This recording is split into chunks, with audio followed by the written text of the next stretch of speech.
Good afternoon, everyone, and welcome to our Housing Roundtable. What we're going to talk about tonight is the path from homelessness to permanent housing. I'm Harvey Chambers, I should say Deacon Harvey Chambers, and I'm going to stand and just welcome you all. Thank you for coming this evening. This is an important topic that we're going to discuss tonight, and we just want to welcome our panelists, so thank you all so much for taking time out of your busy schedule, and as you all know, it's one of the hottest days of the year. So we do have individuals joining via YouTube and Facebook, so we welcome you to Spring Creek Baptist Church. And on behalf of our pastor, Reverend Dr. Kenneth D. Cooper, and the entire Spring Creek family, we thank you for joining this evening. We're going to start with prayer. Let us pray. Our Father and our God, we thank you for this evening. We thank you for those that have journeyed here tonight. God, we thank you for those that are online. And so, Father, we just ask you to be in the midst tonight. God, give us wisdom, knowledge, and understanding.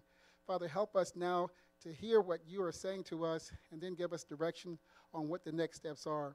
God, we ask that you will be with our panelists as they leave and as they go to these other things that they're involved in. And God, we ask that you will be with them as they go, even some globally, internationally, and to do the work that you've called them to do. God, we ask these blessings and we ask you to bless the food that's been prepared. In Jesus' name we pray.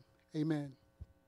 Amen. So when we talk about housing, and for some of you all, you may ask, okay, Deacon Harvey, how did you get involved with this? So I just want to give you all a little bit of my background so that you'll know how I got involved with this. When I was 27 years old, I attended a church in Church Hill. It had what was called the Citadel of Hope. And Greta, you know the Citadel of Hope. So Bishop Melvin Williams was the pastor there, and we actually had Caritas coming to the Citadel of Hope, and I actually fed some of those individuals that came to the Citadel of Hope way back when it was being used as that. So we actually sheltered individuals at the Citadel of Hope, and that was over 30 years ago. And so this conversation about housing has actually been going on just that long, and the Caritas has been in existence just that long. In addition to that, I'll tell you a funny story about a gentleman that I met named Milton. Milton used to push his grocery cart up and down Broad Street. So we decided that we were going to reform Milton in the name of Jesus. And so what we did was we actually got Milton. We took him to my apartment. At that time, I lived on Monument Avenue. And we gave him some new clothes, gave Milton some things to take with him. And I put his clothes in the trash can behind my apartment. Well, a few days later, I went out to put some trash in my trash can, and I looked in, and Milton's clothes were gone. Now, I still had trash in the trash can, but Milton's clothes were gone. So somehow Milton had figured out where we took him, and then what Milton did was he came back, he got those clothes that he wanted to be in, and then we saw him go back to pushing his grocery cart up and down Broad Street. So I spent many, many nights and days working with homeless individuals. I actually worked with Caritas and the Healing Place at they had a men's recovery shelter where we used to house, working with Caritas. Kelly, you're familiar with that. Beth, too. Greta. So it was really interesting that of all of my experiences, now I've been asked to actually be a host for this forum. So what you're going to hear tonight is that we are still looking at ways to address homelessness and that path to permanent housing. So what we believe is that when you think about the shelter is maybe like a Band-Aid. But that's not the thing that we want to focus on. We want to focus on how do we get individuals permanently housed. So please sit back, relax. If you have questions, don't hesitate. We're going to have a question and answer period a little later on. Just a few housekeeping rules for those of you who have joined us. Our restrooms are located out this door to your left. We do ask that you do silence your cell phones. And then we will have our questions after all of the panelists have presented. So with that, I'm going to introduce our panelists tonight. For those of you who are Spring Creek members, I think we all, except for Doug. And Doug, by the way, is on the board with me at Housing Families First. And so we welcome Doug tonight. But just want to let you know that the bios are actually have been sent to you already. So you all should have those. And so we won't delay with that. But just wanted to welcome our guest. And we're going to start out with some questions that I have for Kelly King Home with Homeward. And so when Kelly tells you a little bit about her program, one of the things I want you to be aware of is that we want to make sure that you listen to what she has to say, get an idea of what Homeward does. And so you'll see the progression of our speakers, because she's going to talk about the intake process and what happens with Homeward. Then you'll have Beth, who's going to share with you once they do get shelter and some of the things that Housing Families First does from a shelter perspective. And then you're going to have Greta, who's going to share with you some of the things that Better Housing Coalition is doing. And as I mentioned to you earlier, the Citadel of Hope that I worked at those years ago is now a Better Housing Coalition property. So you can see how that just went full circle. And so Greta's going to also talk about senior housing and some things that are going on with churches that she's been involved with. So we're excited about our panel. And so with that, we're going to go ahead and get it kicked off. So Kelly, I'm going to start with you. So Homeward is recognized for its data-driven approach to homelessness. Can you elaborate on how both quantitative and qualitative research, including the interviews that you have with individuals experiencing homelessness, how does that contribute to your strategies and the program effectiveness? All right, so Harvey, thank you. And he did give me these questions in advance, and then I just took off from there. So thank you for having me. My name is Kelly King-Horne. I'm the Executive Director of Homeward, and we are the regional planning and support agency working with as many partners as we can to solve homelessness. This happens every day in our community, and I just want to sort of ground the conversation about data in one of the key strategies that we have used to tackle this crisis is really focus, and we are laser focused on a single part of the housing crisis. And so we really think about, how the crisis of homelessness fits into this larger context of a number of different, housing issues. So I'm a Chesterfield County resident, but I've worked with Homeward for 21 years, and I worked in affordable housing before that. Really thinking about, we know that there, rents are increasing. Many members of our community are aging and need a different kind of housing option. And so we know that there's a lot of different housing issues. And so we really ground our work in thinking about people experiencing homelessness with a focus on people sleeping outside, and that happens in all the communities in our region, and those staying in shelters, right? So it's a pretty narrow focus. We're always trying to be really clear about that. And I got so excited about that topic. And I made a PowerPoint, which I'm happy to share with y'all. And for those of you who are here, I believe there are copies. Kelly is a classic overachiever. Yes, right. I did not do a PowerPoint. I did too. So, right, not increasing the averages. Because I'm just so excited in thinking about how we tackle this problem, right? And homelessness is a terrible problem, especially like on a hot day like this, on a cold day, on a rainy day, on a sunny day. Homelessness is a terrible problem for a community and a country like ours to have. And so, we are really focused on that problem and then connecting to larger issues. And both Beth and Greta can talk about, other parts of the affordable housing crisis they tackle.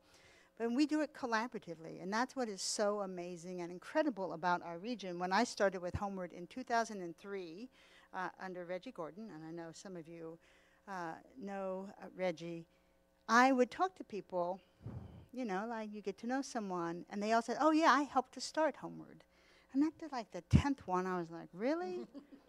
And then by the 40th one, I'm like, oh, that is actually what happened, right? We all came together in this community because it's that important, and we were clear about which part of the, issue we're tackling. We're not all things to all people. We focus on, people who have no safe place to be, those sleeping outside. We partner with the agencies serving people fleeing domestic or sexual violence. And then, and all of these resources are available. And then what's really exciting is that we do all this work by talking directly to people experiencing homelessness. So all the data that I'm going to share from Homeward comes from a conversation with a single adult, an older adult, a veteran, or a parent or guardian experiencing homelessness. But together, this is a highlight, right? Together, our network of more than 34 agencies across the region, the city of Richmond and the 7 surrounding counties, including Chesterfield, have housed more than 11,410 people in the last 10 years. Right? And that really, it's the power of working together. That housing takes all different forms. So you'll hear about, lots of great options. But it could be like just helping someone navigate the rental market. It's helping someone safely reunite with family and friends. And some communities, they're looking at tiny homes or micro houses. That's not really a part of our fabric of housing options in our community, but it really is, what do people tell us they need? What can they afford? And what can we build or locate in our community, right? Those are the kinds of questions. And so then for data, right, for data, we really do work on person-centered data. So we talk directly to people experiencing homelessness. We do that, we do counts and surveys twice a year. Our next one's coming up July 25th. We also support 14 agencies in Richmond who use a shared database to, talking with people, recording their needs and services and gaps. We use that for federal reporting, but also to understand what's happening. And then we do focus groups. And my agency, Beth's agency, all the homeless service agencies employ people who are formerly homeless. And that is just, it's a function of how we work together to really make sure that we are listening and learning, what people have to share with us. So thank you for that.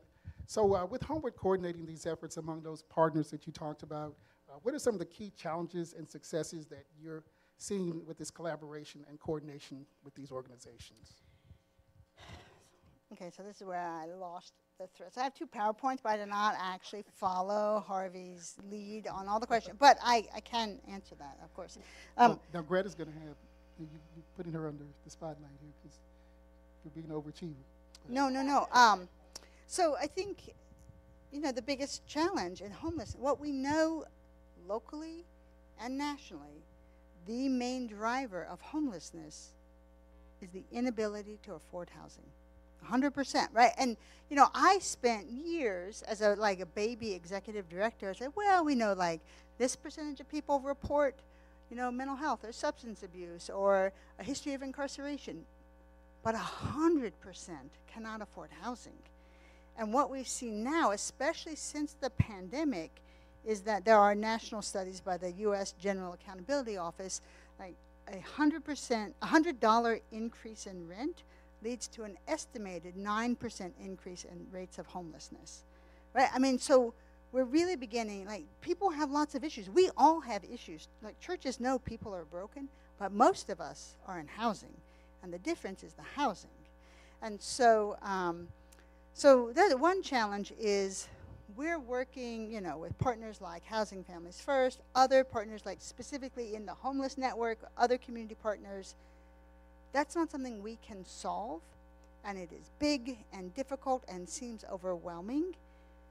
And so one challenge is that instead then we fight over silly things that aren't leading us. Even winning a fight doesn't take us where we need to be as a community. And I think that's where we are locally and nationally. Conversations, we're expecting this week, input from the U.S. Supreme Court on a case on homelessness about whether cities can arrest people for sleeping outside. Many communities do this. We haven't talked a lot about it in Richmond because we don't want to spread bad ideas. Could you talk a little bit more about that? Yeah. Because I think that's going to be important for us to know what may be coming down with the Supreme Court rule on that. It's in Oregon. So the case is from Grants Pass, Oregon. So it's a small community. And particularly, so I think one challenge that we have in homelessness is that everyone has an emotional connection to this issue. We've all either volunteered or experienced homelessness or have a family member or have helped someone not become homeless, right? It's a very real issue in our community, in our communities, particularly in communities of faith. And so it's incredibly urgent, and it feels like we're not making any progress, and it feels like it's too difficult and hard, and surely somebody else should be doing something, right? When, like, we miss out, like, what is actually happening and how we can, like, put aside egos and work together, right? So in our community, we have too many people who cannot afford housing. We have too many seniors and parents who don't know where they're going to be next week or are worried about it. But it's nothing like what's happening on the West Coast, right? So on the West Coast, communities are just overwhelmed. It's a different scale of issue. Los Angeles County will be releasing their single-day count this week.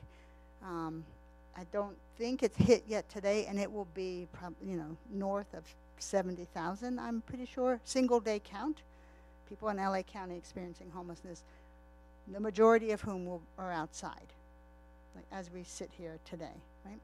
In our community, and the whole region, under 700. Those are, people in cars or in shelters. It doesn't include everyone who doesn't know where they're going to be next week. Doesn't include families staying in motels because they can't find a good apartment. It doesn't include people sleeping on their friend's couch, right? So it's a very focused number. But the LA County number doesn't include those people either, right? So on the West Coast, though, so it is seen as, it's a huge issue, and it seems intractable, right? And so communities we're done. They throw up their hands. They're like, why are people outside? Why can't we make progress? And so they're like, must be something wrong with these people, and then we'll just move them along. Neither of which are correct, right? We know, like, it's the cost of housing. It's not a personal failing, but it feels so difficult, and it is complex. And there are, you meet people, like there are people in, like, the CEO class who are lovely, and there are people in the CEO class who are jerks. Same thing in homelessness, right? People are people. And so these cities, especially small cities, under-resourced, are just like, we're going to just make these people move. We're going to ticket them. You have to leave. You can't be here, right? And so this has gone up to the Supreme Court because there was a lower case that it was considered cruel and unusual punishment to say you can't be here if there's no place you can be. And so it's a big issue about how do we respond. And we think the court will side with criminalization. I think that's what we're anticipating with this court. So tell us a little bit about Chesterfield County. Yeah. And you live here. I do. Okay. So I live here and I grew up here. So Chesterfield County, about 7% of the population experiencing homelessness had their last housing in Chesterfield County. That's been pretty steady over time.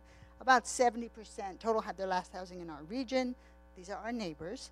And what we know about that, so Chesterfield County has been part of this, like when I said who helped start Homeward, Chesterfield was a part of that, as was the city and Henrico and even Hanover. And we are an unsung story of regional collaboration. Now, I think the issues in Chesterfield are a little bit different than what we see in the city and in Henrico County. Some things are the same. There are people sleeping in tents in our community. Not very many, thankfully. But in Chesterfield in particular, I think the biggest housing issues facing this county are two. One are people who are aging, who cannot afford housing and who might need other services. And then two, families with children who just aren't making enough money and cannot find a unit that's decent and affordable. Right, and that's where I think I'm glad we have the partnership, the panel set up in this way. And then for you, the final question is going to be, so tell us a little bit about your funding sources, as far as Homeward's funding sources are concerned, the private and public sources that you get, and how does that help you with your sustainability? So, Homeward is, we're a little bit of a unique nonprofit because we were created to be this coordinating partner. So we do work with more than 34 local community partners, 8 local governments, and we really focus on listening directly to people experiencing homelessness, supporting the regional coalition of homeless service providers, coordinating services, right? We don't have enough resources, so we really have to work together, to maximize every single potential dollar. I have some information available, on how the funding works. It's complex. There's some federal funding, which is federal and state funding, which are the largest single sources of funding, but most funding comes from people like us who make donations to organizations working with other organizations to make a difference. And so Homeward, our budget has shifted over time. Again, I joined in 2003. And this is mainly because the federal government, through Housing and Urban Development, has devoted funding to really tackle homelessness, which is, again, a small part of all the issues they deal with, but to tackle homelessness strategically, collaboratively, and based on what people experiencing homelessness tell us. And so we, if you look at our budget, and we just approved our budget starts in July. Our revenue sources are a mix of government funding and then corporate and foundation funding. But baked within that, Homeward's budget, we raise money for regional initiatives and for our partners, and that's actually more than 20% of our budget. And then, we spend that money. It's similarly broken out on data, the community program, and what we're passing through the other agencies. But most importantly, there's also some misunderstanding about how this funding works together. So number one, there is not enough of any of those public sources. It's something we should all advocate for. If we care about housing stability as the bedrock of our community, we can let the boards of supervisors know, state delegates, congressional representatives. But the funding that's coordinated for homeless assistance, in our regions, more than $9 million a year from the federal, from HUD and the state government. Again, not enough. What's so awesome about it, though, is that it is one application, so we are working together even to secure those funds. Homeward supports these application processes. I'm making it sound really fun, and it is so not. And we're waiting for the HUD process to start any day now, and it's going to be a long summer. But we work together to have one application. We submit that through local committees like decision making, submit it to the federal government, and then those grants are given directly to agencies to implement. And it's not easy money. Remember, during the first housing recession in '08, and people were like, I want my Obama money. It was really easy. None of this money is clean, but it really helps us be accountable to see where we're having an impact and where we still need to work. So we have a lot of information on how those things work, and how that funding is really used to help support the 1,200 people who are being helped today. So there are 1,200 people that includes people sleeping outside, people in emergency shelters, and people in housing programs, but they still need support, right? It's not a one-day crisis, and it's not a one-day solution. So there's, as we say this, there are people in programs, about 1,200 throughout the region, being assisted through these coordinated processes. Is it enough? No. But is it something we should all be proud of and grateful for and work to lift up? Yes. Thank you. And what we're going to do is we're going to change a little bit. So based on what Kelly has shared, if Beth or Greta, if you want to kind of provide some more input for that before we go to the next session, that would be great. I just wanted to know, what is Homeward's actual budget annually? So our new budget with over $800,000 in pass-through was approved for $2.7 million. And one thing I'd like to add is you were talking, especially about the West Coast, and people feel that homelessness is intractable. And while people will still fall into homelessness, it as a sort of epidemic is certainly not intractable.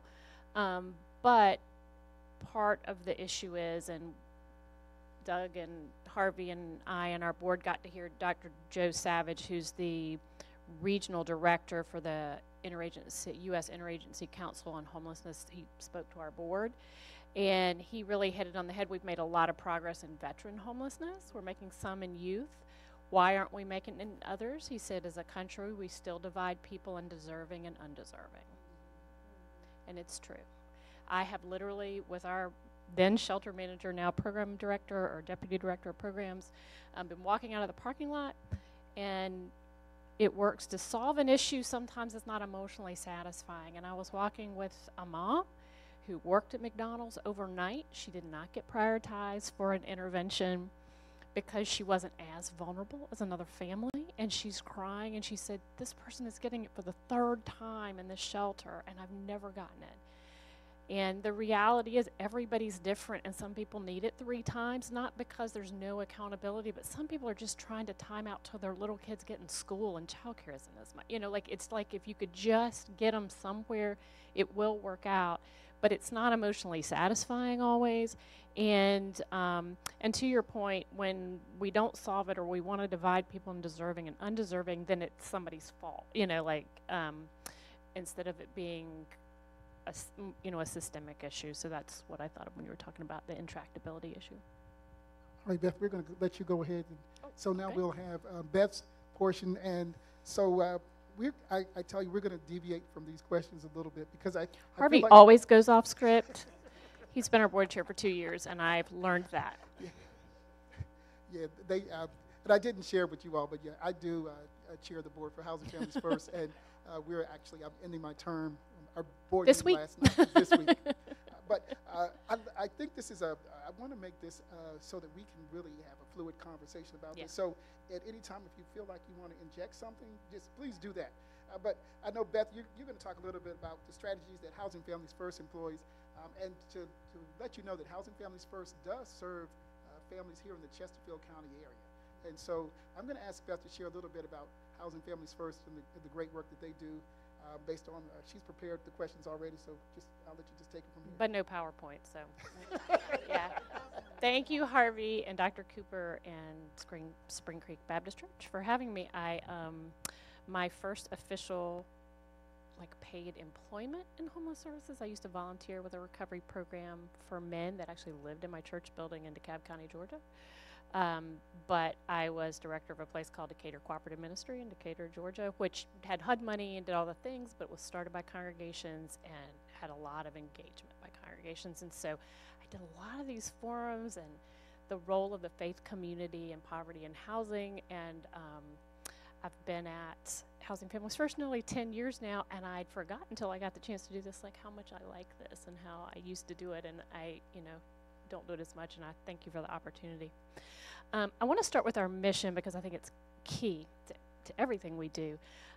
Housing Families First gives families facing homelessness the opportunity to build a legacy for their families by providing a path to a permanent home. It's that base that we build on. And it ends with permanent home, and we are Housing First. It's literally our name, Housing Families First. Meaning that we believe if you get folks into housing first, they are better equipped to deal with everything else. And so it's not a deserving or undeserving, get to housing first, and then we'll unpack all the other pieces and what we need to be sustainable. So that is the first tenet we live by, if we can call it a tenet. But specific to our agency, we scale our programs, and I'll tell you what they are, but we scale our programs up only to the extent we are very confident we can offer every single household the opportunity to get to permanent housing. We sometimes are offered to do more and more shelter, and everybody should be in shelter. Nobody should be on the street, 1,000%. But we believe that the best way we can do that is to move people as quickly as possible out of homeless into a home they can sustain. Not overly quickly and throw them out, but with services. It's housing first, but not housing only. So, but by moving people through and into their housing, it opens up space for other people. And I always use the analogy, it's like if we had 10 lanes of traffic that are packed, and there's one exit with 5 houses, off of that. And we could add 30 lanes of traffic, but if there's still one exit and 5 houses, you just have more and more people packed in a traffic jam. And so for us, our goal is to be as wise, innovative, thrifty as we can to help people move and get more people through the system. So that's another tenet. that we live by at Housing Families First. So our actual services fall into three main categories. It's crisis response. And crisis response is we are part of, along with Homeward and ACTS and Home Again and Senior Connections, the multi-agency homeless connection line that people call when they are either already experiencing homelessness or within 3 days of homelessness. We have a staff member on that line, as do other people. Lakeista, who is really a master of talking to people and offering both accountability but hope and suggestions. So we do that as part of crisis response. We have our Hilliard House shelter for families with children, families of all compositions. It's in East Henrico, but serves the city of Richmond and the 7 surrounding counties. And then our third crisis response is something that's new over the past 2 years. Homeward has really helped us with, and they are so helpful in advocating for funding for all of us agencies because they sort of have the cachet to do it. It's called Key Hunters Housing Coaching. And as you know, there are a lot of families out there that were there enough shelter and were there enough permanent housing interventions for families experiencing homelessness, they would be in them. But they're not in shelter. They are in their car because there's not a space for them tonight. And so Key Hunters is sort of light housing coaching for anyone who's experiencing literal homelessness, or you don't have to be. We have it by Zoom every Thursday. A lot of people just Zoom in on their phones. And we have it where you can walk in. It is close to Churchill, and that's not convenient for everybody, at the Commonwealth Catholic Charities Housing Center at a specific time every Wednesday. And it's literal housing coaching, problem solving for people who have a voucher, which would help solve their housing crisis, but they don't know how to talk to a landlord about it, find a place in enough time. We can do that, or just give tips on, well, have you tried this? Because people will go to the Craigslist and the apartment guide, and they'll spend up literally thousands in application fees, which now is a $100 holding fee, and it's $50 per adult in the household for people that are not going to lease to them, and they have blown through their money. So it's some problem solving and help and housing coaching. And since it started in November 2022, I think we've had somewhere between 45 and 50 households, several hundred people that never went to shelter but did move into their own place. Because if you are in the right geographic area for the money we have on a particular day, which is complicated, I know, and you can get approved on your own. So it's not for the most vulnerable, but you can get approved with a little help, then we can help pay the move-in costs. Because a lot of people, 2 months security deposit, first month's rent, they can't come up with that. So we've gotten people in. We have a shelter, Hilliard House Shelter. That's the third crisis response, or the other crisis response I already talked about. It holds up to 40 people, 11 households at a time. Each family gets their own bedroom and bathroom. But if you think about it, we've housed more than a full shelter worth of people from the street and who never had to come to shelter because they just needed some housing coaching. And so that's our crisis response. Our community housing, we have something called rapid rehousing. It is HUD funded and specific to very vulnerable families with multiple challenges to accessing and keeping housing. We can work with them up to a year after they're housed. So we help them find a place, apply, negotiate the lease, we inspect it, and then work with them on housing stabilization from there. And then the one that I love all our programs, but I love bringing families home is for students and their families. They aren't homeless in the way that HUD defines it. They're not eligible for shelter, but they're living in severely overcrowded situations and hotels they're paying for. They have lost their housing, but they're trying to keep a roof over their head and not hit the street. But unless you hit the street, you can't get the housing services. That's a HUD rule. But the school systems say they're homeless, and HUD says they're not. And that's a national issue. Same Dr. Joe Savage said they don't plan to solve it soon. He said there's not an appetite to do it at the federal level. So, it's sort of prevention a little bit upstream. the school system, McKinney-Vento Homeless Services representatives send us, but the most robust partnership by far we have is in Chesterfield, where the head of DSS, Kiva Rogers, if you know her, is very involved, and she's amazing.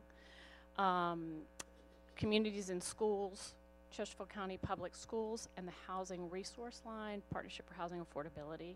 They all can refer into that program, and we will do the same thing, housing, counseling, financial assistance to get people in. It's not long-term help beyond getting in, but it does enable them to get into a place and then connect to other resources. And we did some interviews and an evaluation of that program, and families said getting the housing, yes, but also you referred me to the furniture bank, you referred me to Little Hands for baby supplies. Things that we didn't know or couldn't get to on our own was also one of the big things. And that program started in April 2020, which was, outrageous. And it started in Richmond Public Schools. One of the people who literally, it was sort of a pitch competition for $500,000 that we were awarded that money from. And Dr. Sade Harris, who was part of that pitch with Richmond Public Schools and is a huge champion and talks about how it's so critical to building trust with families in the schools when you have something actual and tangible to give them as far as housing help, that then they can start working on attendance and all those things. So that's bringing families home. Third program, and I'll speed it up, youth housing. We launched that last October. 18 to 24 is what we mean by youth. They can be single, pregnant, or parenting. And we have two parts of that. Transitional housing, we master lease units, apartments in our name, and use them as transitional housing for the youth households, while we work with them in rapid rehousing, like you already heard about, to find a place. And we could actually work with them up to 2 years after being housed. And it's a little more flexible. We can help them with court costs. We can help them with all kinds of things to help stabilize when they're a little younger, so that they truly have that strong foundation. So those are the programs we have. No matter which program you're in, except for Homeless Connection Line, which is very specific, everybody gets housing counseling. We're pretty nimble and innovative, and we have a combination of HUD funds and flexible funding, thanks a lot to Homeward for that, that helps us help people resolve issues. And our direct services team all is certified as housing counselors under the Virginia Association of Housing Counselors, which is $400 a person per test. But we invest in it because they really understand some landlord-tenant law, fair housing, and how to help people move through the process. So that's how we approach our programs and what we do. And I'm sorry I was so long-winded. I once had a board chair kick me under the table for talking. Well, thank you, Beth. So she mentioned a couple of things. So although our Housing Families First is in Henrico, you've heard that we have a real strong connection with Chesterfield County. Also with the City of Richmond with Dr. Sade Harris, which Beth has worked with her. And then finally, Sister Monica Darden, she was here earlier, but her chapter, Sister Darden, her AKA chapter has actually, come up please if you don't mind for a moment. She didn't know I was going to do this, come on. So I just want you to share your experience as far as volunteering with Housing Families First. I know I didn't, Beth told you I was going to go off script, but yes, if you would you mind coming up to share? And so they actually have been working with Housing Families First before I even got connected with them. But I just want to show you how the connectivity is.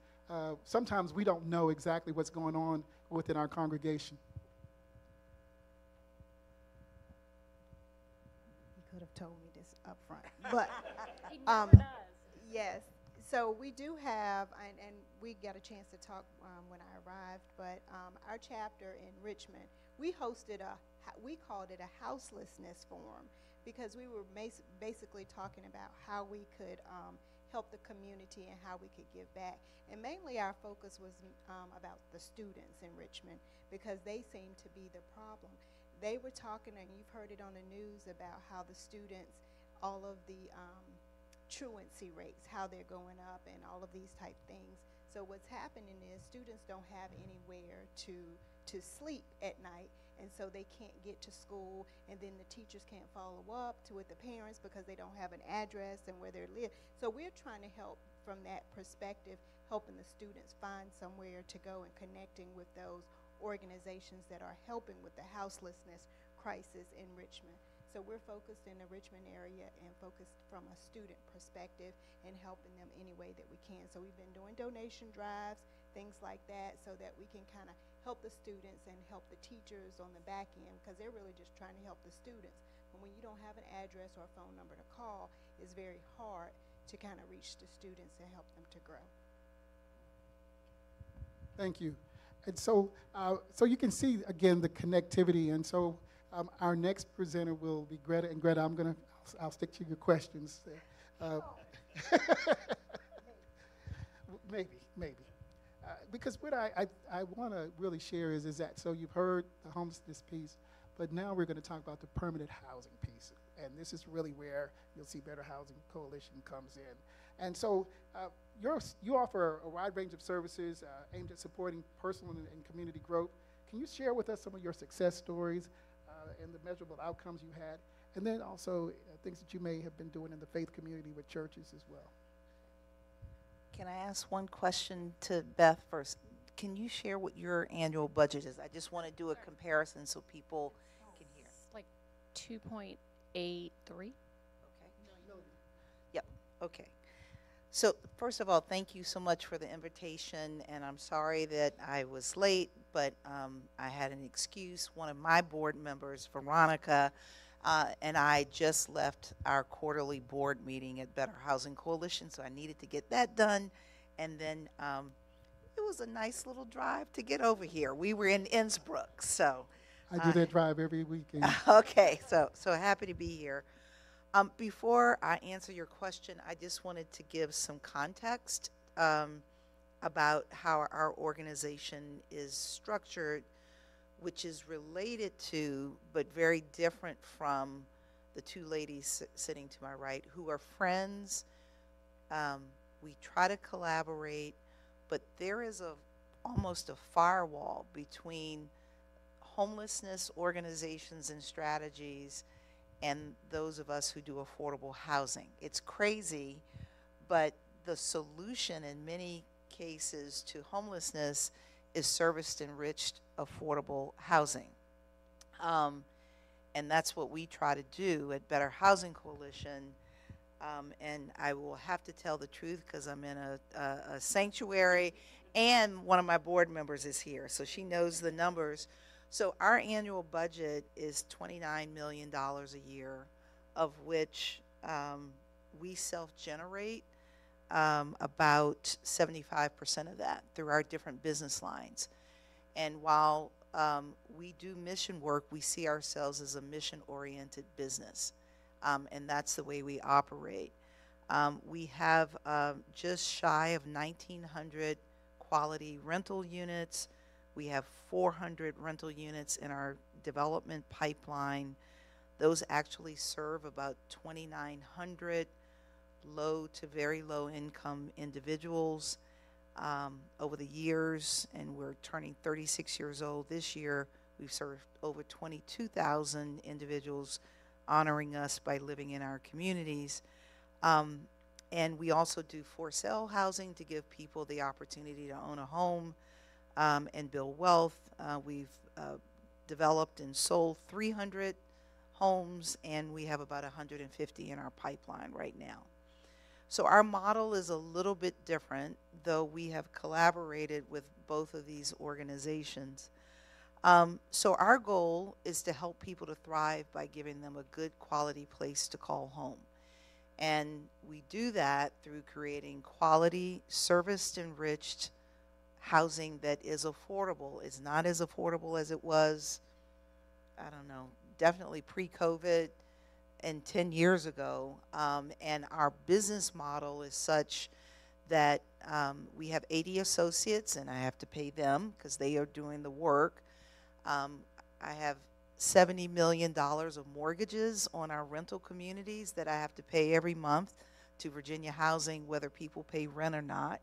We pay real estate taxes, almost $2 million a year we have utilities, we have property insurance, and all of that. So our model is we give people a quality, safe place to live, and then in exchange, when we shake hands, when they sign the lease, they need to pay us rent, and everybody gets what they need. But since COVID, it's been brutal because modest income households have been disproportionately adversely impacted by a host of things, from access to health care. Maybe a month after COVID was declared and we all went home for a little bit, 400 of our households told us we lost our jobs because they were child care workers, they were bus drivers, they were working in restaurants, hotels, they were service workers, they were artists, in bands and performing arts, and everybody lost their jobs. And so the business model definitely was not working so well in early 2020. One of the things that differentiates us from other for-profit developers, and in some cases other nonprofit affordable housing developers, is that we do have a commitment to services. Some are direct services that our team provides, and then primarily we partner with a couple of dozen other organizations, thinking Lucy Core dental services for our seniors. We have the American Heart Association come out and work on health issues. We have someone who comes and does chair yoga for our seniors and for our youth. We work with Culture Works, that comes and has jazz performances at our communities, or brings in the Latin ballet, or helps do paint by number murals in some of our properties. We also have our team to help our fixed income seniors whose average income annually is between $14,000 and $17,000 a year. So we're saying people are trying to live off of $1,000 to $1,500 a month for rent, food, medicine, utilities. It's more month than money in many cases. And so we help people apply for and hopefully get all of the public benefits that they may qualify for Medicaid, Medicare. We do not rental assistance, but utility assistance for cooling, for heating, depending on the season. We help coordinate after hospitalization care, because a lot of our, again, I'm talking about seniors, don't have family that are in a position to help them. So we try to help coordinate care for them. We have a big workforce development agenda where we're helping our working adults that are at McDonald's and things like that to get to living wage career ladder employment. We help with resume writing, mock interviews. We host job fairs. We try to go out and talk with employers and try to connect our folks to growing job opportunities. And then in partnership, we have worked with Children's Home Society. We still are working with them, and we've helped about 100 aged out foster youth. We have housing, but we can't do deep services. So Children's Home Society provides wraparound services. It took a bit of convincing to have 18-year-olds who've been traumatized living in community on some of our properties. But it has worked out really, really well, and to give those young people hope and guidance to be able to live successfully and independently. We've partnered with the YWCA in the past and have had secretly located furnished apartments for victims of domestic abuse. We've worked with the Veterans Administration and worked with formerly homeless veterans. We provide the housing, they provide the services. And one of the things that we're doing currently, which is very exciting, it's new for us, hopeful that it's successful so we can wash and repeat, is working with the Chesterfield Community Services Board on a development not too far from here on, off of Genito in Midlothian, which is a first for us to be in a neighborhood like that. And we have designated, I think, 10 apartments for individuals with developmental disabilities. And so we will provide the housing, the Community Services Board will provide support services and rental subsidies to keep those folks housed. And then I guess a success story, maybe it's still being written. We work with Beth and her team. It took longer than it should have, but there was a family with Beth. They, I think, came to you and came to me through Groundworks RVA, another nonprofit that was working with the youth, that as they got to know the youth, they found out that they were at risk of homelessness, or maybe they were living in a hotel. Yeah. Yeah, and I think the resources were about to run out. So we were called to see if we could help. And again, I wanted to showcase our business model. We will work with just about anyone, but you have to have a source of income to be able to pay. And so it was a struggle because we have selection criteria and we have regulations up the wazoo from fair housing, and we have state agencies, federal agencies, local agencies that we have a whole compliance division within our company. And it was tough to get people to say yes, because what we didn't want to do was bring them in and then have to turn around and evict them. I think that would be rubbing salt in the wound. But it took a while, but I think that was maybe 2 weeks ago, 3 weeks ago. Rob texted me this week that they're in it on cloud 9 still. They've been in it for several weeks. Okay, so they moved into one of our communities, and we have about 13 families there.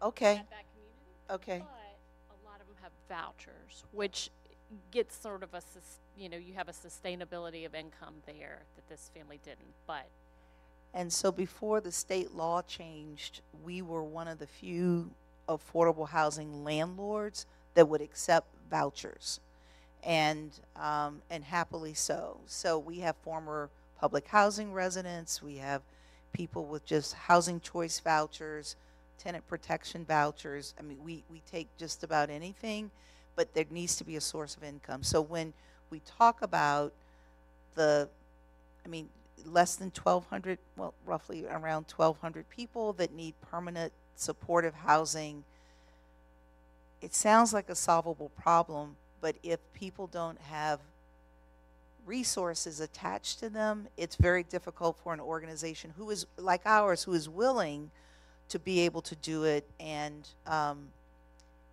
make our business model work for sustainability so we can serve lots more people.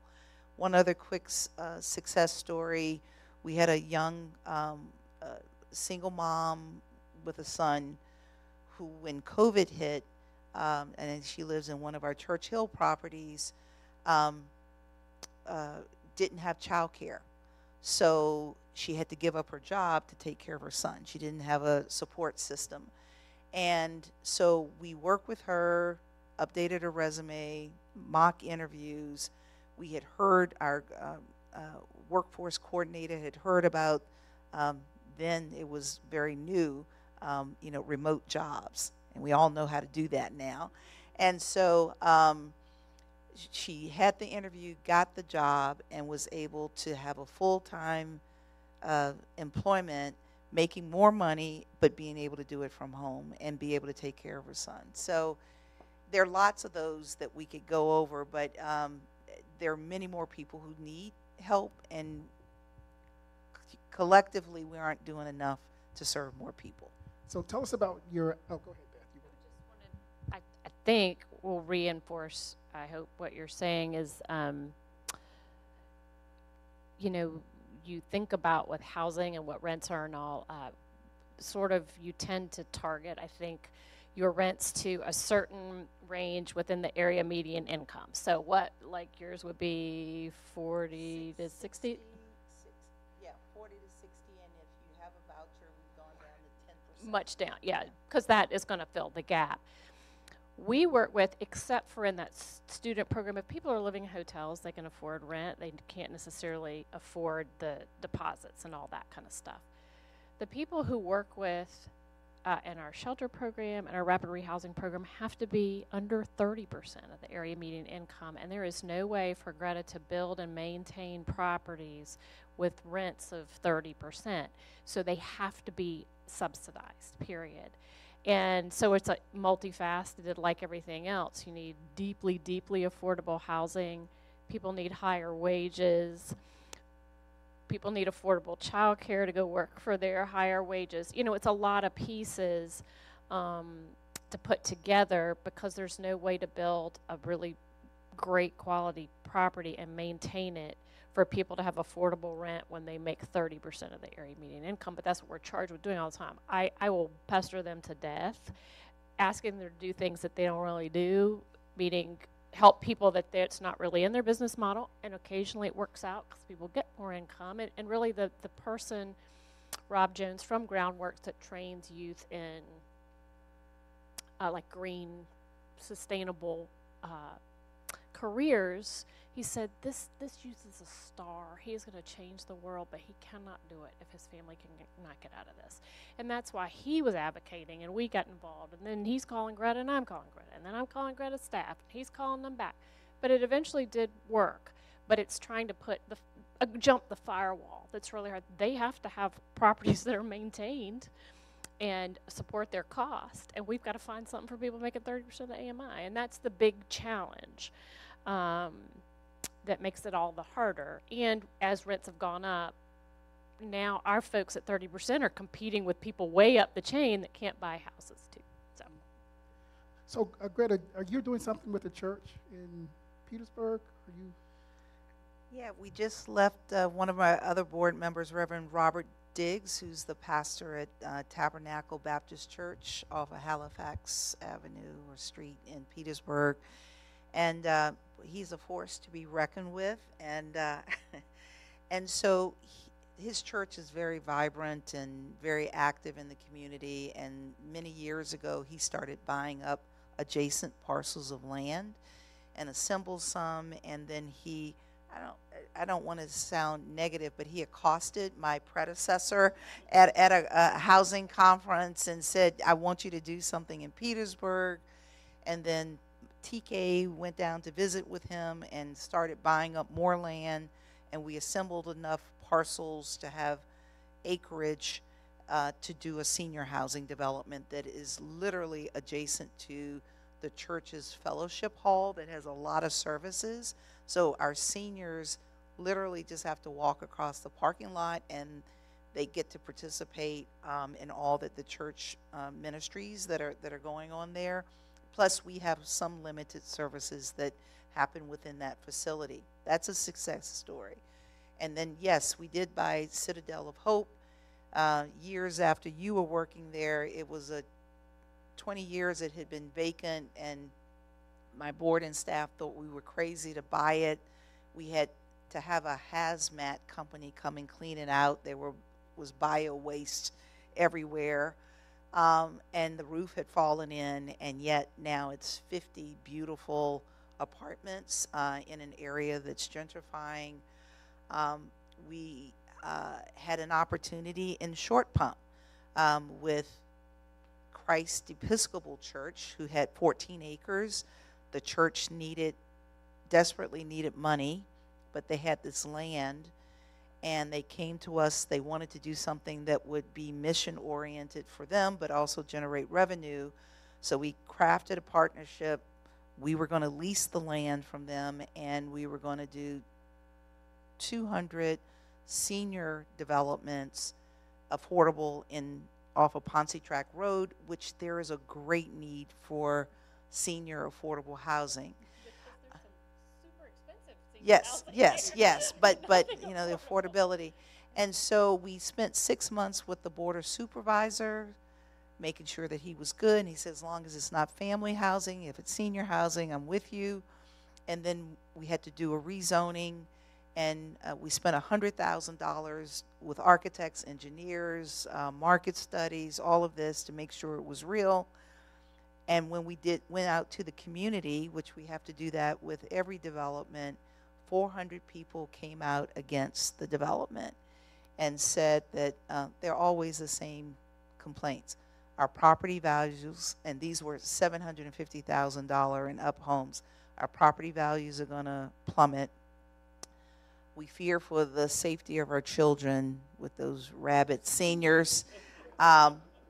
Somebody said we don't want Gilpin Court and Short Pump. People said this out loud. And then the one that got me was our schools were going to be overcrowded if this development went forward. So that was a $45 million development that died on the vine. And then just yesterday, I was meeting with a church on Patterson Avenue who also needs money. They have a little bit of land, and were talking to us, and they looked depressed after I left, talking to them, just talking them through the process. And it's another high-end neighborhood where the church is located, and what the fight would be like to get a zoning. And they are entering into a 6-month period of discernment right now about what they want to do. But we said if they're ready to fight, we're ready to fight, even though we may not be successful. Is acquisition of land one of your main challenges? Okay. Yeah. So the Midlothian deal that we have right around the corner at Genito and Hull, the land was given to us by our family. That's a beautiful thing. We love free land and would like more and more of that. That's a major expense that is taken off of the overall capital stack of the deal. Thank you for sharing. And so when you look at some of the things that Greta has shared, and now we have a better understanding of the path from homelessness to permanent housing, one of the goals is just to have this forum for Spring Creek so that, as you talked about, a period of discernment, is to really see from our own strategic plan, where we might find a place in this discussion. One of the things before we open up for the discussion as far as questions, if you have questions online for Facebook, please put those in the chat, and we'll be happy to try to answer those for you. Your final thoughts on, if I wanted to have one key takeaway for Pastor Cooper and Spring Creek when it comes to the need for advocacy, or what would I want them to leave with them as a discussion or a thought before we leave today? So I have 5. So Greta, she's an overachiever. I know. But also, I know that this was a question submitted, so a twofer, right? So I think, when I think about, as Beth shared her excitement to be at this panel, right? Like, I think, for years people would say, oh, we just need the faith community to step up. I don't know about y'all, but anyone here serve on a committee for your church? You know how easy that is, right? And like, oh, yeah, we'll just get everyone together. I was like, I can end homelessness. I can't, organize, a faith community. So, but, in thinking about, like, what is our role as members of community, as people of faith, and so this is why I have 5. First is prayer, right, which you were already doing, I know, but prayer for people in crisis, and this gets forgotten, for the workers, right, for the people. Like, it's hot out there, but there are street outreach workers, Daily Planet, Catholic Charities, St. Joseph's Villa, they're out there. And we live in a negative media environment, right? I mean, so you can say anything you want on social media, and that's hard. When it's hard work, and then someone is saying junk about you, like, it doesn't feel good. So I think praying for the workers is something I always ask communities of faith to do, to add that to your list. And then, you can support any, of our great partners or, agencies like Better Housing Coalition. You can support them financially or volunteer, like with the AKA chapter. In terms of policy, people get scared if they hear about advocacy, but we're telling stories and asking for support, and that isn't scary. That's something we all do all the time.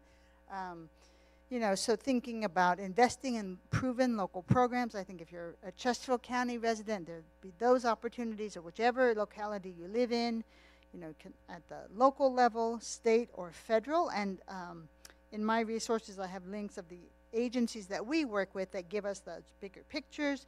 So in 2 weeks, I'll be in D.C. with a national conference, and on the last day of the conference, we go to Capitol Hill, and we've got meetings set up, and we're going to be sharing the work of ending homelessness and the supports we need to do that. And then we do it again at the General Assembly, and working to do more and more of that. So those are my 3 Ps, so prayers, programs, and policy. And I have 2 Is, which one has 3 subparts. Sorry, Harvey. No, Kelly, our pastor gives 3 points and then he's done. So I'm not that smart. I'm a Methodist, so. Oh, you're okay. Methodist, okay. So if you'll indulge me. My 2 Is, one is information, like sharing accurate information with people seeking assistance and those in the community, right? Like, again, we live in it's easy for people to feel less hopeful even than is reality, right? And we have to do the hard work of, the only way to the other side is through. So, like, sharing accurate information is one way to do that. And then I think there's a lot of, like, innovative programs that would fill gaps in our community. One that I love is a program out of Florida that helps people get IDs called iDignity. I want to bring that to Richmond. So I mentioned that to every, especially communities of faith where you might have a volunteer base, like actually helping people get the documentation they need to take whatever that next step is. There's a lot of more work we can do for programs like bringing families home, or like that prevention, so that people never need assistance from our homeless coalition. And it's, maybe it's pooling some financial funds or a benevolence ministry, so that, together it can be like paying application fees, paying for a bus ticket to someone safely reunite with their family. There are a lot of groups that do this. There's ways to connect. And then finally, like, if you have land, right, like, we know we need senior housing. And those seniors are not attacking anybody. My mom lives in the retirement community. They're not moving fast anywhere. So I just think there are lots of ways. So, like, however you are called, we can help you find your match. So, thank you. Thank you, Kelly. And I will share, Kelly was at our March board meeting. And at our board meeting, Kelly told us, as far as Housing Families First, she said, you need to engage the faith community. So, ladies and gentlemen, I put her to her word on that one. Go ahead, Beth. If I had to sum it up, I think just follow the instruction to be wise as serpents and innocent as doves is as far as do the charitable. Come, us and other people come do dinner and sit down, bring it and sit down with families in our shelter and, do a donation drive, do all those great things that do make somebody's day brighter and better and help our agency. And at the same time, Chesterfield County is looking at its zoning and follow it. And the head of your community revitalization in Chesterfield, he said, people will call us and say, we don't want people smoking cigarettes on their front porch. I mean, that's to your point, on affordable housing, and lots of people will call and say that. But they are looking at redoing the zoning. They got new supervisors. They think it'll take a year and a half, but follow it and do it. The General Assembly has looked at letting faith communities by right build on their property. I don't think it's approved yet, but it's something coming, or, and to the point of, I belong to the world's most liberal Baptist church still, that is in Decatur, Georgia, and we had a recovery program for men that lived in the church, and then when we had to, because the building was in horrible shape, we bought the house next door. And we're going to put the recovery program there, and same thing. It was gentrifying. People who wouldn't walk in the neighborhood 2 years ago had opinions on everything now that they'd moved in. And we packed that council meeting and zoning meeting with 150 church members in a little town. And so if you're kind of the 400 or the 100 that show up at a meeting, they will listen, especially out of this church, and you carry some cachet. So I think watching the buy right for congregations to be able to build, if that's what they want to do, and partner, and to watch the zoning. So it's kind of the innocent charity, because I used to have churches say, we only want to do charity, but we don't want to be involved in any kind of policy. But it's, both and you're able to do that, and it carries more weight than, homeless services saying it, because you are the community here, not people that somehow have a vested interest in, an agenda to get people housed. So. Well, I'm going to go in between one beautiful sentiment and a litany of suggestions that Kelly laid out. So first of all, doing forums like this, getting more of your congregation members to come and educating yourself about what affordable housing is and what it isn't is really important. There are some faith organizations in the region, and I get it, emotions start to run rampant when you're trying to do good things, but sometimes their enthusiasm actually harms us making progress in some ways. And honestly, I'm talking about risk, and we have bumped heads. I think their intentions are pure and good, but they're often running in the wrong direction sometimes. That's not what I meant by packing. Okay. Yeah, right. It's like So very strategically. yeah. So educating yourself about what it is and what it isn't, and honestly lean on those of us who are entrenched in this work to say what policies would be good. We could do a $50 million development, but a good policy and help, 100, 150 people or families, or we could have a great policy that could help tens of thousands of people. So policy is really important, and the types of policy are, when there is a zoning case in your community, usually it's us and our little troop advocating for the development, and we're in the minority figuratively and literally. And so to have hundreds of people who say, yes, I want this investment in my community so that my neighbors can have a good place to live, that's important. Advocating for more vouchers.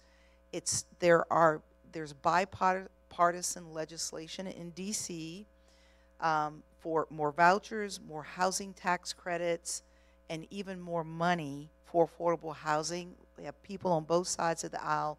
Congress is so dysfunctional right now, and I would just say elections matter. I'm holding my breath for November.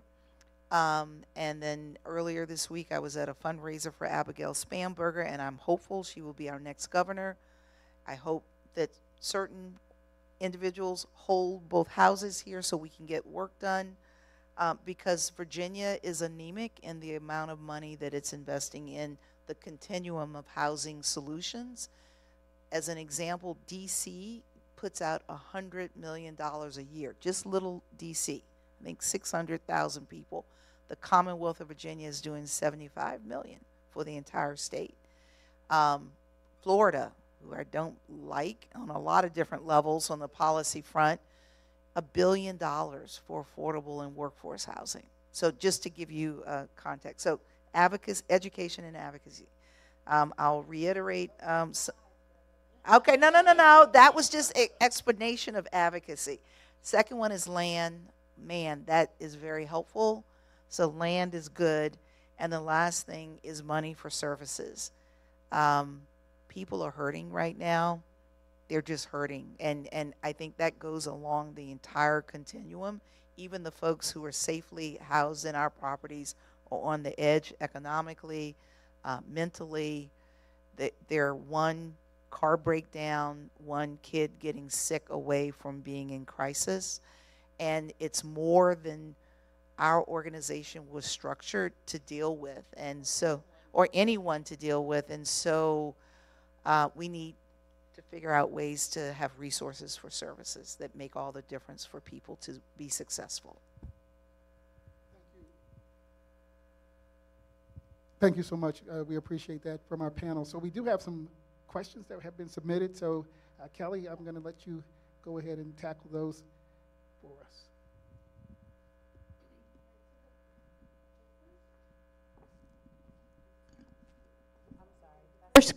Thank you. The first question from the panel discussion was about which localities would be considered sort of best of breed in addressing homelessness. And I'm here to tell you it's us, actually. The main way that we track homelessness across the country is looking at, and it's imperfect like any measure would be, is looking at the single day count of homelessness, which is required across the country. So 388 communities in the last 10 days of January do counts of people in shelters and outside. And then our national partners take that and look at how many people are homeless on a single day compared to the population in the region. And Virginia is among the lowest in the country, but our region is among the lowest in Virginia. And that's not an accident. It's still too many, right? Because people should have stable housing. Housing matters. It saves lives. It helps everyone achieve their futures. But I have, one of my two PowerPoints. This is an extra PowerPoint because I saw this question in advance. So it's really, I have a whole PowerPoint just for that one question because nobody wants to think we're doing something right and we need to do more of that, right? And I think that's what's so important. Like, if we know what contributes to our success, then let's do more of that. And there are, the things that we're doing that make us sort of that best in breed is the collaboration. It is that we ground all of our work in what people tell us, right? Like, we start by listening, directly to people experiencing homelessness. We do have a dedicated planning agency through Homeward. And there's even, despite, media accounts, there's incredible alignment from the, bottom to the top to the bottom, and back again, and, that focus and coordination and doing that hard work every day. That's why we're not doing enough, but we are doing incredible things together. And I don't ever take that for granted. So that was the first question, and so that's why I have two PowerPoints. So I'm not always that crazy. So, and you can answer this, and this is for the panel as well. So locally, this is a question about the tiny houses or the micro houses. Has that been, are they being used to address the need for more affordable housing? And if not, why?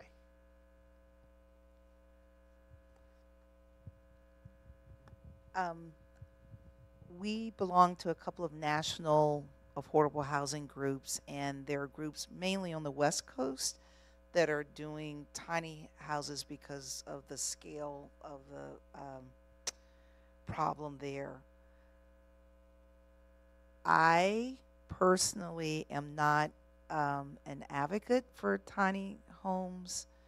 I've seen, I was just down in Atlanta a few weeks ago, and I visited a tiny house village that moved people directly off the street into housing. Actually, they were container homes split down the middle, so people had, I don't know, maybe 150 feet, but they were, they were out of the elements. They had a shower and a microwave and a little mini refrigerator and a little bed. So I think it's better than being under a tree, but my fear is that that becomes permanent supportive housing. And, but maybe that's, it is a stepping stone, because honestly, we're working on a deal in Chester. It's been 4 years because the costs went up so high. So in 4 years, how many people had to experience homelessness? So I don't know. Yeah. Actually have quite strong feelings about this. I think tiny homes can be a part of a set of housing solutions, right? Because people have different needs, and You know, the only person, though, that I've met in Chesterfield County who had a tiny home, it was a lifestyle choice for her, but it's illegal, right? It's not allowed in zoning codes. Where often the conversations in homelessness and tiny homes, right, which is not necessarily this question, it's like, oh, that's what those people need. Let's be careful when we're talking about those people and what they need, right? But I have heard people who say, I would like just something small, that's what I need. And so that, to me, that's what changes the conversation. I think we need to be creative. How can we do things faster and match the solutions to the urgency of the need? And so being creative about construction techniques and all of those things, and recognize apartments are tiny homes, and we don't want apartments, right? So it's thinking about, like, maybe we just need to, like, not create a new idea, but, like, just do the thing, right? I mean, so it depends. So I think there's a lot of creativity happening in the housing space and more to come. And I think looking at, you know, sizes of homes and construction types is incredible. I just don't want it to just be those people over there, and that's what they need, which sometimes happens in communities. And I think there's probably a place for a few tiny homes, but I'm not a fan, and I haven't been for a couple of reasons. But I read it this week, and I think it's a great way to sum it up. You know, there's shelter and there's permanent housing, and it conflates the two almost. And thinking it's kind of a glorified shelter. Also, because I'm thinking so much of my time at the cooperative ministry, because I'm here in this panel, our shelter manager, when I started there, was part-time shelter manager for us and part-time pastor of Amanda Flipper AMN Church, and taught preaching for the state of Georgia for the AMN Church. So I learned some things. And she would always say about when people would tour the shelter and talk to them, she said, your vision shrinks to what your life is. It is how we survive. It's what we do. But I would hate for somebody's vision of what they can have to shrink to the size of a freaking tiny home. I think there are people who would like it. It's better than a tent. There are people who the world it's not worked for them, and they have dropped out, and they live behind the Walmart and Short Pump. And he's been there for years, and he's proud that he's held out and lives there. But that might be somebody, a little tiny home, because he's not going to, at this point in his life, go, you know, and rent an apartment. But I think it conflates shelter and permanent housing, and I think there's a few people it works for, but probably it's a temporary step at best while you're trying to get to the next best thing. If I could just add, we have 1,200, 1,300 individuals that are unhoused. No. What? So there are 700 probably homeless today, but our network is serving a total of 1,200 today. Over the course of the year, it's about 6,000 people. But so because we've ended homelessness for some people, but they're still getting help. And currently in the greater Richmond region, there is a need for 40,000 affordable housing units. So, and I think we have we have about 550 units in our pipeline. We're the biggest developer of affordable housing regionally. There's some for-profit guys who are doing it as well, but we're losing. And the other phenomenon that we didn't talk about is that we have outside investors that are coming in from DC, Texas, California. We're still affordable compared to those markets, and they're buying up affordable complexes and converting them to market rate. So proud as we are bringing in new developments, we've lost double the amount of what was affordable housing. And I period, yeah. 5 years. Yeah, it could be. And I guess I don't want you to leave depressed. No, these are horrifying statistics. However, we are making progress, and we need your help. Thank you. And so we had, I think we've answered the other questions. So we talked about the preventive measures. Greta talked a lot about what is being done, through her property and some of the organizations that are helping to drive that for the families that are in the Better Housing Coalition. And then we've also talked about how we can effectively serve from a Spring Creek perspective and be advocates. So we've gotten a lot of charging things that we can do with marching orders here. So we really do appreciate you all in the panel. And before we leave, though, is there anyone from the audience that might have a question that we, yes?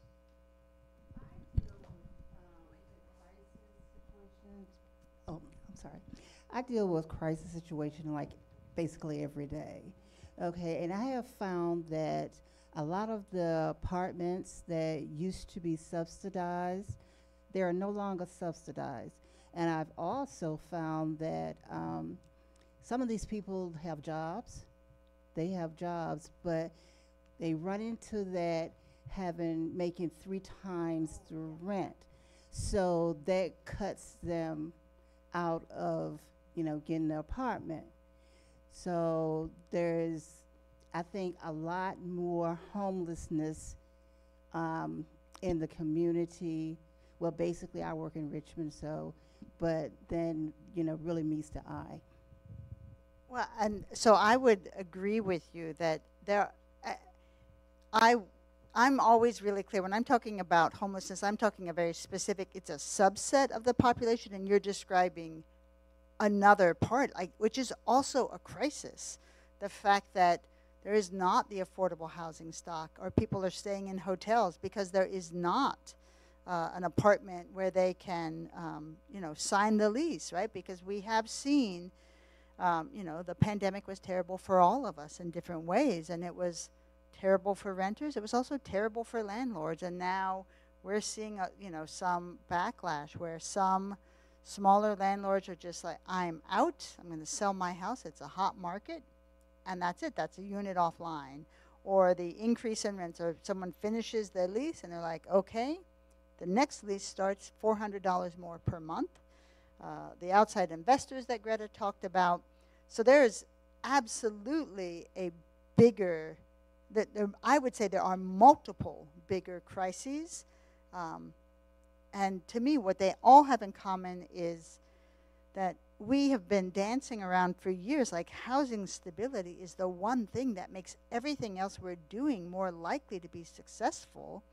And it's not all homelessness the way we describe it in the Homeless Coalition. Like there are 19 federal definitions of homelessness, then there's our common sense. So we're always really clear. This is the part of the problem we're solving.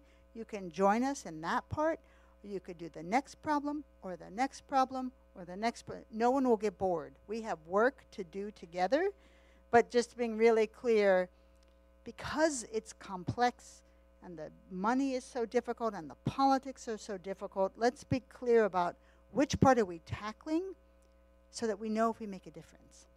So, but thank you for doing that, because that is, people need to know hope, and it's individual champions that can make a difference. If I could just talk from the landlord perspective, and I am mission oriented, but then my board expects me to also run a successful business, nonprofit business. And so we generally charge twice. You have to have twice the income to get in. And then we talked about, as an organization, should we go up to 2? Well, somebody suggested 3, and then I just vetoed that, and then we said, okay, maybe 2.5 times. But here's the thing. This is a new phenomenon that landlords are having to deal with. You can go on TikTok. I am not on TikTok, but one of my young employees told me this and showed it to me. And the guy comes on and says, hey, you're looking for an apartment or you want to buy a home, but you aren't employed. Let me show you how to get around that. And there's a whole new phenomenon of faux paychecks and W-9s and all this kind of stuff. So what would normally take 2 or 3 days to process an application, because we got stung with our latest property in Jackson Ward, about 5 or 6 people who were not employed, though they gave us all of the documentation that showed pay stubs and all this kind of stuff that we asked for. They were not real. So, and then the courts are so backed up. They've been living rent-free for 6 months while we've been trying to get them out of the building. And mind you, I still have millions of dollars of mortgages that I need to pay without rent coming in. So you're just stuck between a rock and a hard place. You're trying to do the right thing, and they are the minority. It's a small subset of people who are trying to get over, but that hurts it for everyone when that happens. We've had, especially in that Key Hunters program and all, we now have, because people have faked documents, you name it. So now we have to call all these people, and it takes a long time. Is this really you? Are you really a real estate agent on this property? Are you, you know, and that eats up a lot of time. And every day, this time is the day that somebody's not moving out and somebody else isn't, you know, moving in. And when Dr. Savage talked to us from United States Interagency Council on Homelessness, and they have a plan to help end homelessness. They flat out said, we learned from the pandemic, landlords did not feel treated well. They, and the result of that is now they're like, well, we have to protect ourselves and our business. And I really do understand that.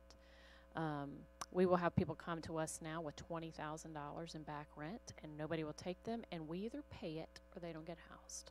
And we have a $2.8 million budget. So, but it's because people are owed literally a year and a half of rent, or people are doing that. And that is why they're in the position that they have to have a viable business, and then it rolls down to everybody else.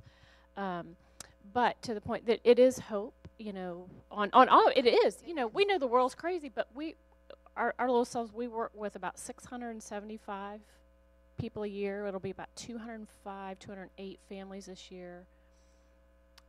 89% of those who left our programs moved right into permanent housing, and if we look back 3 years, less than 5% have returned to homelessness. And that's a little place, so it can be done, but the work is hard, and you have to, and there's no shortcuts. People think, oh, you have a shortcut to get your zoning or to get an ID. The work is the work, you know? Thank you. And so that's it. And then we have time for one more question, and then we'll wrap up. Dr. Cooper, if you'll get ready to come up. I just had one comment to make. So I'm on Greta's board now, but I worked for Greta for 10 years. And so most of that work was in Petersburg, working on that project at Tabernacle Baptist Church. I think one of the lessons learned for me, and certainly for us working in that community, is that churches have a very interesting view of what it takes to develop housing. And that, in fact, there are firewalls that are set up that churches often are not ready to do. There are levels of transparency, levels of education that have to happen. And so this church has a really extreme, in a good way, commitment to mission. And so, and to education. And so there's an opportunity here for some really excellent education over time. And I think my caution to us at Spring Creek is that we have to be willing to do it, especially the leadership, to be willing to just undergo that education and undergo the 2 to 3 years it might take to actually see something come out of the ground if you actually want to develop housing. It is well worth it. And the leadership is vital. Reverend Diggs is indeed a force of nature, and the project would not have happened. In no way would that have happened without him. So. Thank you. Myla.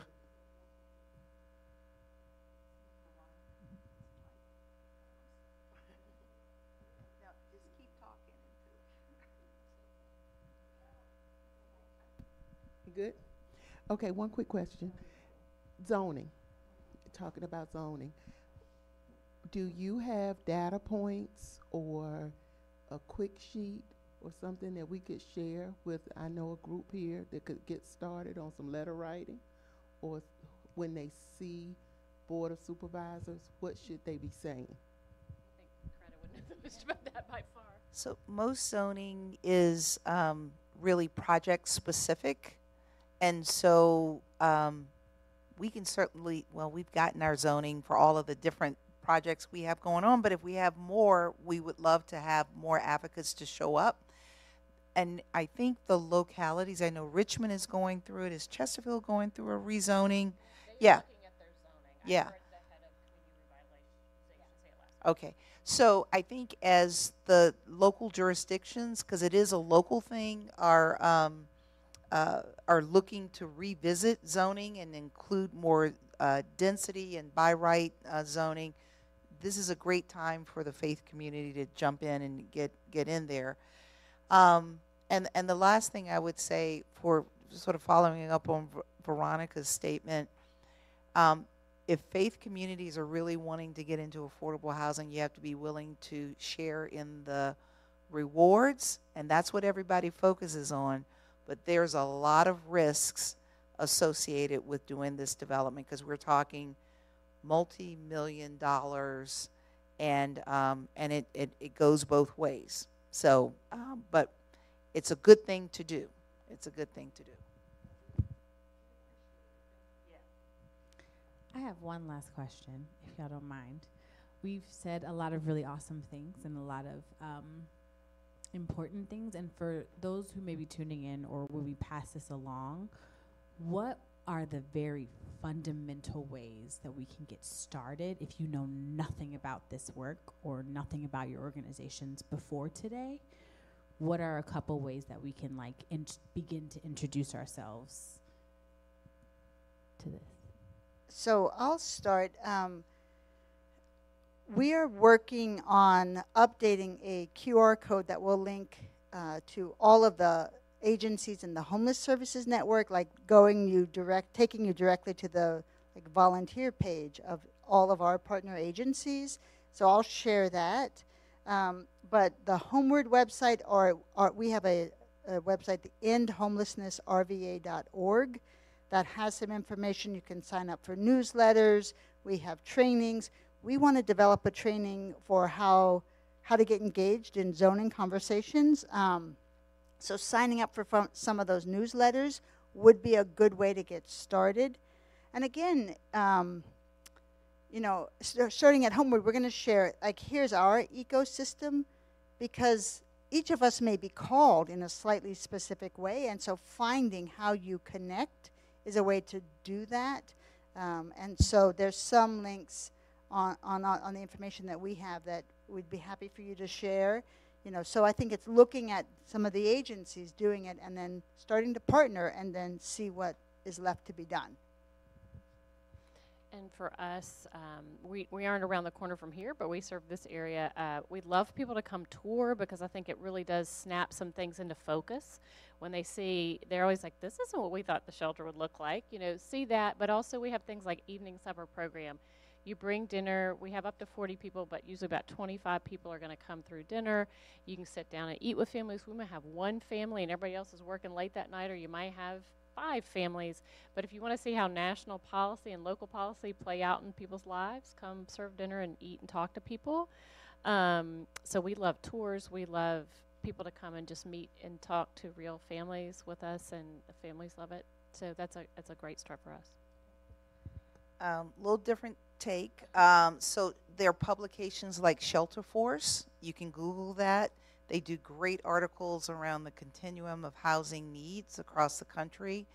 And the Harvard Joint Center for Housing, another great research arm that does great stories. And they do an annual publication, The State of Housing in America. And you can look by state and some other cuts. And then there's the Virginia Housing Alliance, which is, I think most of us belong to, that does state policy. And why that is important in Virginia is because we are a Dillon Rule state. So even if Chesterfield County or the city of Richmond wanted to do something like inclusionary zoning, they can't do it because they have to go to the General Assembly and ask permission to do it. That's the way we're structured as a Commonwealth. And then also we love doing tours as well too. And I think the best, yeah, we can do both. And the best thing is when, a Hanover board of supervisor that took a year to get them to get on the bus to come visit us said, "This is not what I thought it was going to be." And I said, "Okay." He said, "It's really nice." Yeah, it is really nice.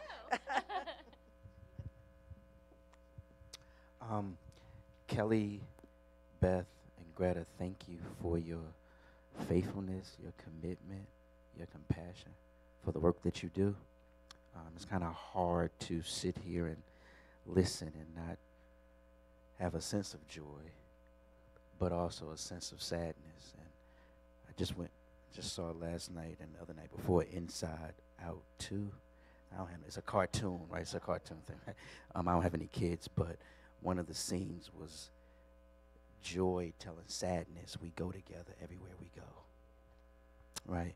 And as you are talking, I have this sense of joy and this sense of sadness. But I also think that it's an opportunity for the church and the church at large, and particularly Spring Creek, because I am the pastor of Spring Creek, to really start just thinking, how do you start really doing real ministry?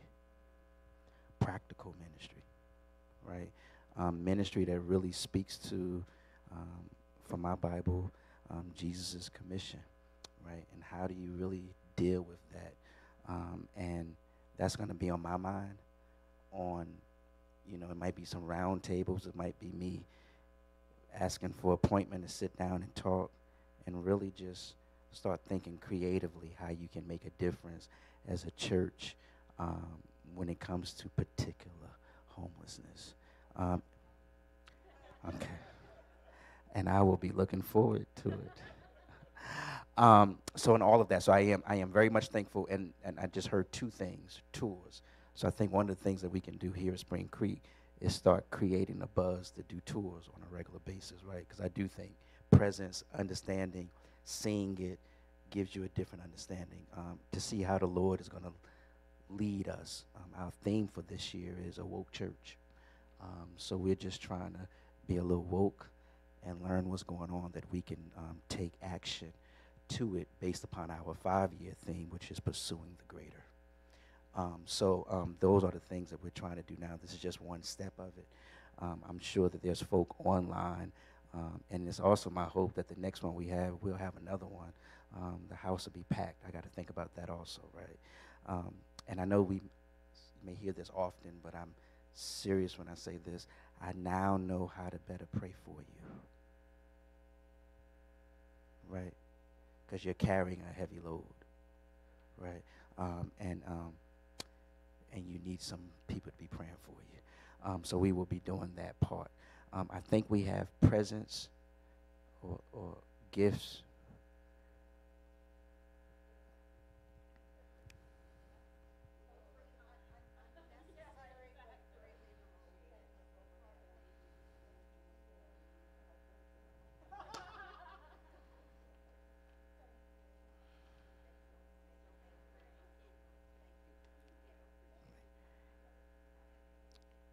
I also want to thank Deacon Harvey for putting everything together.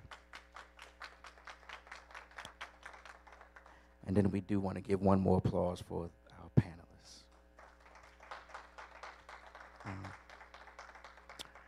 There are some surveys we asked for persons who are here. If you would take the survey, and for those who are online, that we will email it to you, that you would take it, and we can look at that for further indication on how we move forward.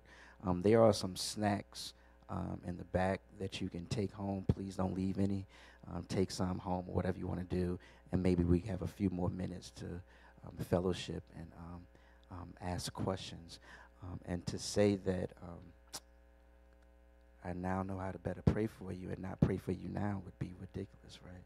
So we're going to take this opportunity to pray now. And is that the way you want me to close, Deacon? Or if you want to come back and then I pray it? You good? Okay. Let us pray.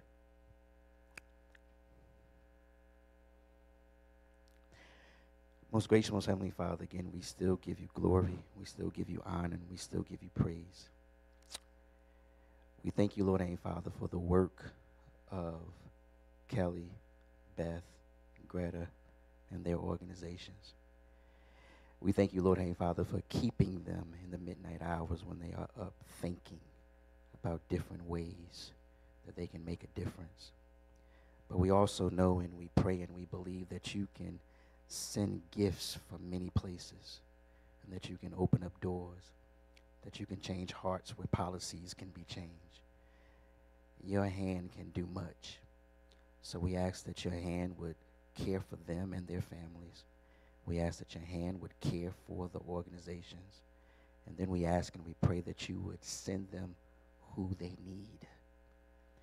We also ask and we pray, Lord and Father, that you will help churches come together and make a greater impact in this work. And then, God, for every homeless person who may not even fit in the defined category, that may be outside of the margin, that we know nothing about, that somehow in some way you would take care of that person. And then we ask and we pray, Lord, hey, Father, for every family who is struggling, that you give them what they need. Send people with good hearts by them. Make room. Open doors. Do what we cannot do, but strengthen us to do what we can.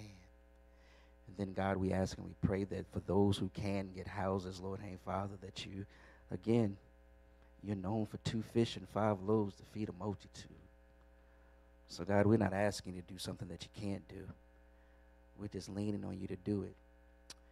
And then we ask and we pray that as we leave this place and as we reflect on what we heard, that somehow in some way that you will create some creative spirits. You will just nudge us to do a little bit more. We may get tired, but grab onto us and strengthen our ankles, that we will continue doing the work. And one day we'll believe that when we see you, you will say, son, daughter, job well done. For this is our prayer. In Jesus Christ, we all say amen. I think that concludes our program. Thank you all for coming, and thank you everyone who's online for coming. God bless.